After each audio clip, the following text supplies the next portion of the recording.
Hello everybody, welcome to my channel. Amy here. Thank you so much for stopping by. Today is Let It Flow Collab Friday. This is our episode 3. We do this monthly and this is hosted by Life Mix. The other ladies that are involved are the S Factor Studio, Faithful Mess, Cynthia Curtin. So I will list their links to their channels down below in the description box so you can go over there and check them out. So what I have done this week, this is my flow book, and like I said, this is episode 3. So we are going to keep going, I think, until this book has been used up. I keep all of my, I did in the first episode, I went through and I pulled out all the papers. I'm not quite sure why I did that. I kind of regret it now because now I've got like this package of scraps and stuff that, you know, are going to need to be gone through. So I want to finish this bag of stuff before I take anything else out of this book. But we'll see how that goes, depending on what I want to make. So last month, I had given away a couple goodies for those that left a comment. I'm going to do the same thing. So last month I created some pinwheels. Let me just bring them in here. So there are 8 of them. And anyone who left a comment will go into the drawing. So I've got everyone's names written down here. We've got Margaret Clevenger, the S Factor Studio, the Paper Letter Blog, Life Mix, Janice Turner, Amanda Abnath, Faithful Mess, Barbarella 71B, Helen Lewis, Amy and Chrislyn, Cynthia Curtin, Vivian Holloway, and Jay Navarro. So we're going to go ahead and do the drawing right off the bat before I get into this month's project. And I am just going to cut everybody's names and then throw them in a container and then just pick somebody. So it's very unprofessional. All right. So let me just find a little container here. Should have had that handy ahead of time, but I didn't. I will just use this little empty basket. So again, we've got Amy and Chrislyn. So I fold them. Jay Navarro, Cynthia Curtin, Miss Helen Lewis, Vivian Holloway, Margaret Clevenger, Barbarella 71B, Faithful Mess, Life Mix, that's our hostess, the Paper Letter Blog, the S Factor Studio, Janice Turner, and Amanda Abnath. I'm just going to fold that in there. And we're just going to shake this up.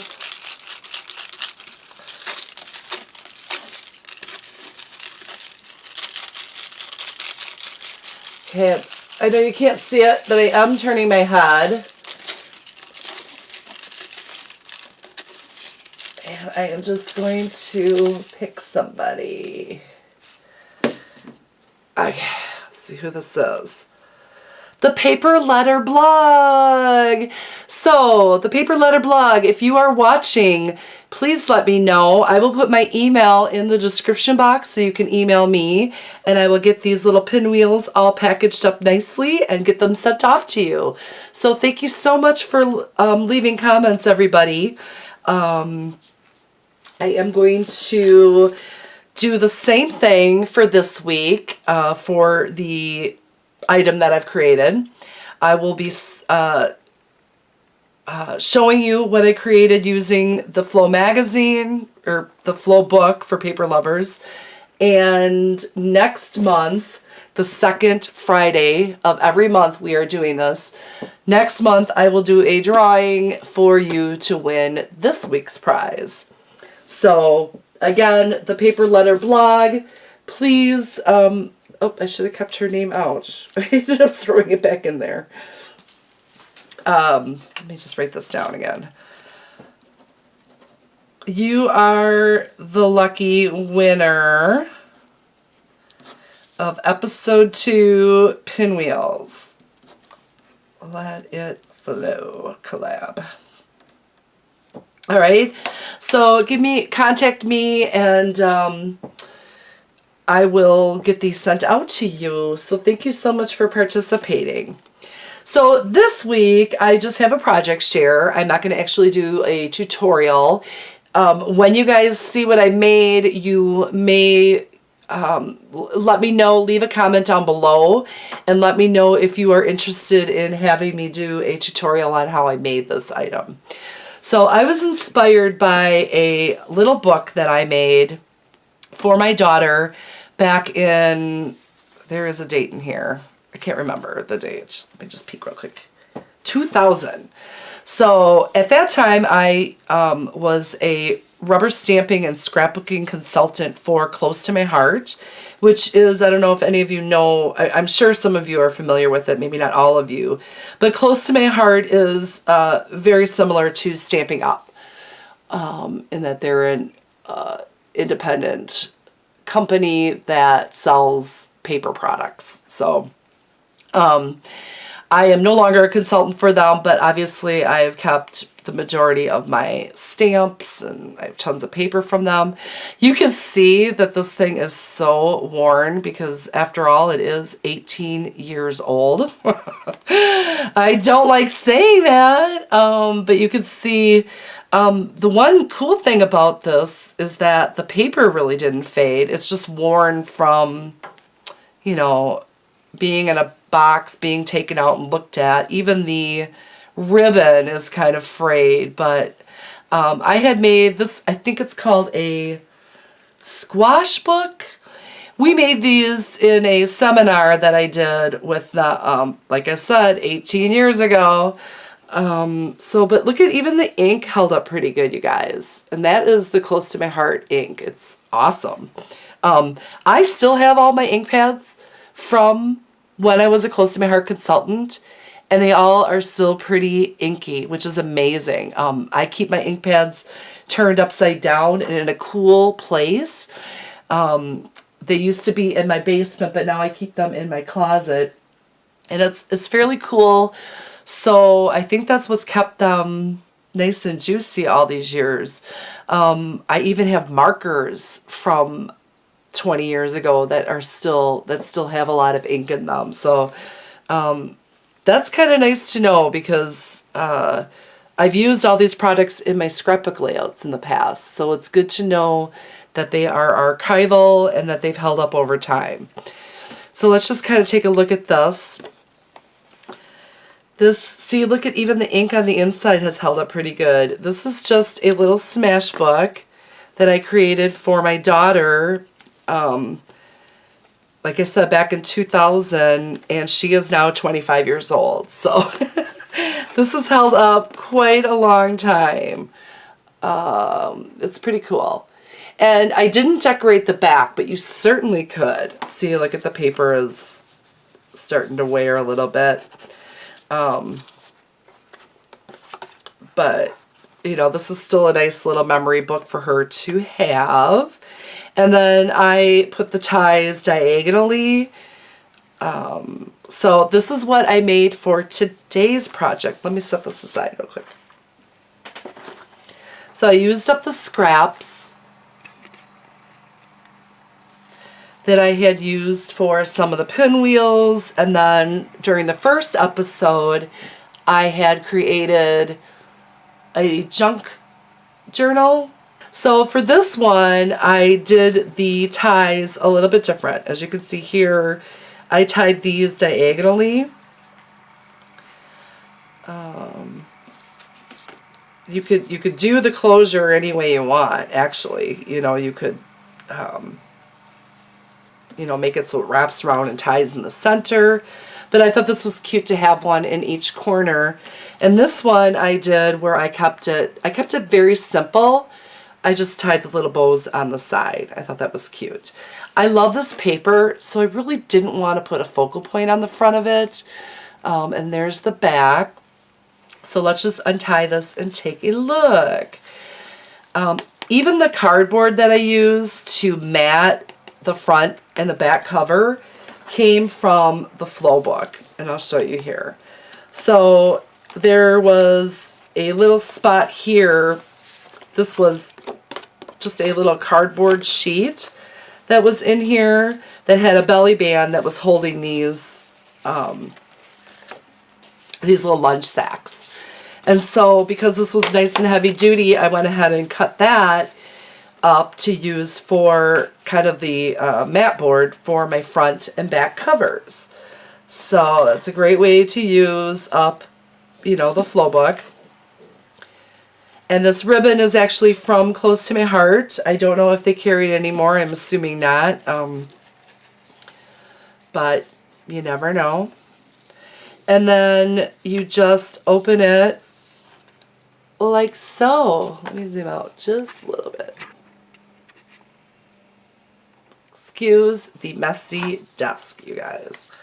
So again, it's a little 4 1/4 by 4 1/4 is the size of this book. And then, like I said, you open it up and you've just got a cute little memory album, or squash book, I think is what they called it. So I would be more than happy to do a tutorial on how I made this. I haven't checked out there in YouTube land to see if anyone else has done this. I'm sure somebody probably has. I've come across several Close to My Heart consultants that are out there doing some creative channels, so they may have done this. And I don't think that this idea is exclusive to Close to My Heart. I'm just saying that's when I learned it, and I learned it 18 years ago. I am really, really showing my age here. But I just thought it was adorable. It was a great way for me to use up the scraps that I had left over from doing the pinwheels that I did last month. And I made this very simple. I did use 3 sheets of Recollections white cardstock for the base. And then I just cut this paper is all from the Flow book for paper lovers. I kept it very simple with the thoughts that, you know, photos could probably go in each corner that is white, or here is where you could do some journaling like I did here. Well, let me open this again. So, you know, I just did some journaling about her and that day. I think this was her little birthday album. So just some cute stamped images and everything. But I kept this one fairly simple.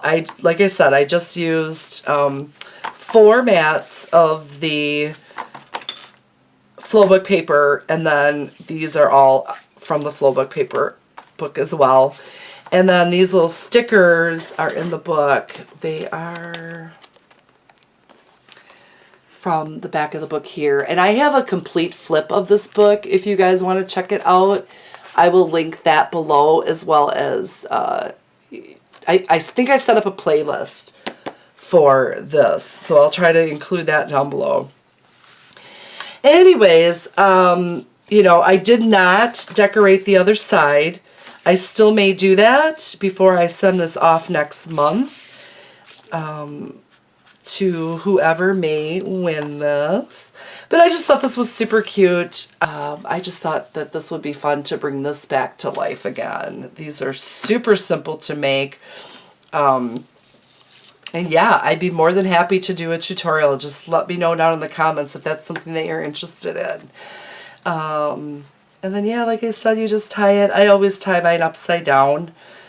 My mom taught me that so that the bow just kind of looks a little bit better. It's just a simple little closure. So that is my project share, you guys, for this month's episode of Let It Flow.